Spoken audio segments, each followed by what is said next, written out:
रामकृष्ण हरी. तुकाराम महाराज गाथा अभंग आणि भावार्थ. अभंग 168.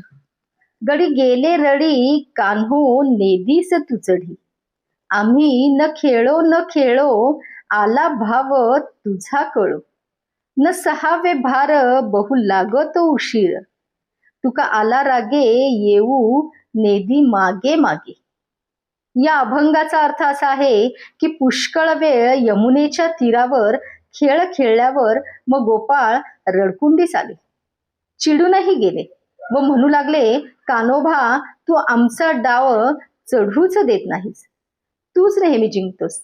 आम्ही आता तुझ्याशी खेळणारच नाही. तुझी लबाडीची भावना आता आमच्या ध्यानात आली आहे. आम्हाला आता या तुझ्या डावांचे ओझे सहन होत नाही व आम्हाला आता उशीरही झाला आहे. तेव्हा तुकाराम महाराज म्हणतात की एक गोपाळ रागारागाने मागे निघूनच गेला आणि हरीला त्याने आपल्या मागे येऊन सुद्धा दिले नाही. पांडुरंग पांडुरंग.